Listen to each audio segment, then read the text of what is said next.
फैसले लिए गए, बावजूद इसके विपक्ष की तरफ से सीबीआई जांच की मांग की जा रही है।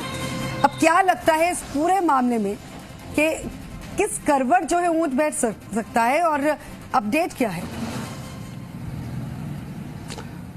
देखिए ये जो पूरा मामला है, इसमें ऊंट किस करवट बैठेगा, इसके लिए सबसे पहले अगर किसी व्यक्ति से बात होना जरूरी है तो माध्यमिक शिक्षा बोर्ड राजस्थान के जो बर्खास्त हो चुके बोर्ड अध्यक्ष हैं डीपी जारौली, उनसे हम रूबरू होते हैं।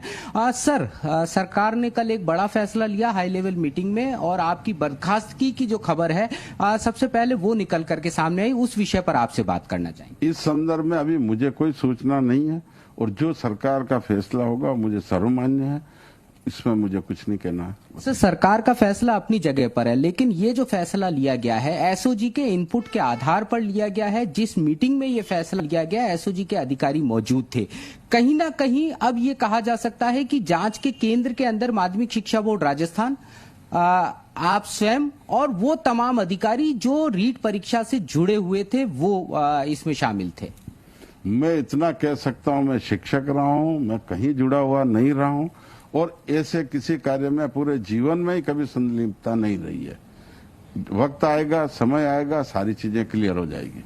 सारी चीजें क्लियर हो जाएंगी, लेकिन कुछ चीजें ऐसी हैं जिनकी जानकारी शायद केवल आपके पास में। सबसे महत्वपूर्ण जो आरोप लग रहे हैं लगातार कि जो लोग रिटायर्ड थे उन अधिकारियों को इस कार्य में लगाया गया, उसके साथ साथ प्राइवेट व्यक्ति को ये जिम्मेदारी दी गई। जयपुर जैसी महत्वपूर्ण जगह पर जहां शिक्षा संकुल है, वहां जिसके स्ट्रांग रूम से पेपर आउट हुआ, उस जगह की जिम्मेदारी एक प्राइवेट व्यक्ति को दिया जाना। नहीं, उस जगह की जिम्मेदारी हमने नहीं दी है। हमने हर जिले में जिला समन्वयक बनाए और बड़ा जिला होने से या 4 जिला सह समन्वयक भी बनाए, वो सारे गवर्नमेंट के थे और इन सभी की जिम्मेदारी रहती है और जिला परीक्षा संचालन समिति की रहती है। ये जितने भी कल्प्रिट अभी तक पकड़े गए, इन किसी को हमने नियुक्त नहीं किया है। शिक्षा संकुल की जिम्मेदारी किस अधिकारी पर थी और उस अधिकारी के खिलाफ जब तथ्य सामने आ गए, एसओजी ने ये कहा कि शिक्षा संकुल के स्ट्रांग रूम से पेपर आउट हुआ है, तो आखिर उसके खिलाफ कार्रवाई क्यों नहीं की गई? शिक्षा संकुल की जिम्मेदारी देने का दायित्व जिला समिति का है, हमारा नहीं है। हमारा कार्य केवल वहां प्रश्न पत्र पहुंचाने तक का, उसके बाद की सारी जिम्मेदारी उनके रख रखाव और केंद्र तक पहुंचाने की जिम्मेदारी परीक्षा संचालन समिति की है। 2 महत्वपूर्ण सवाल हैं। सबसे पहला तो ये कि जो चर्चाएं हैं कि गिरफ्तारी की जो तलवार है वो आप पर भी लटक रही है। कुछ बड़े नामों का खुलासा केवल आपके माध्यम से हो सकता है, इसमें कितनी सच्चाई है? इसमें मुझे कुछ पता नहीं है। अब आगे क्या हुआ है इन चीजों का न मेरे जीवन में कभी अनुभव रहा है, न मैं ऐसा अनुभव लेने की इच्छा रखता हूँ। शिक्षक रहा हूँ, कई परीक्षाएं कराई है, आज तक मैंने सुचिता से कराई है, इसमें भी पूरा प्रयास किया है, लेकिन जो हुआ है वो सबके सामने है। आपको लगता है कि अभी इस परीक्षा को निरस्त कर दिया जाना चाहिए? ये राजनीतिक फैसले अब क्या होंगे, जब आप कह रहे हो बर्खास्त कर दिए, तो इस पर मुझे कुछ कहने का अधिकार ही नहीं है। एक जो सवाल बाकी रह जाता है कि जितने लोग इस पूरे नेक्सस में इन्वॉल्व है, आपको लगता है एक राजनीतिक संरक्षण भी था इन तमाम लोगों के पास?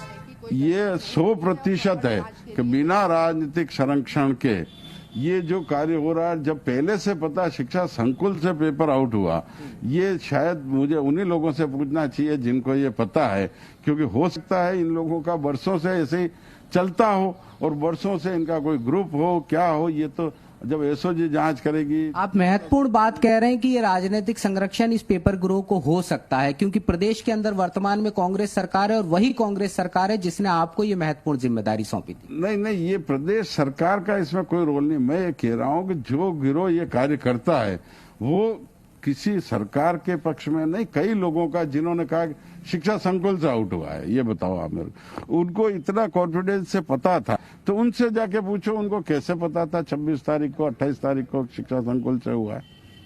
ये कह रहा हूँ मैं।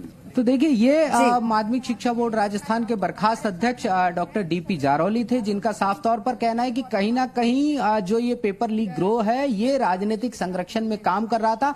ये आरोप बेहद महत्वपूर्ण और बेहद गंभीर हो जाता है। गंभीर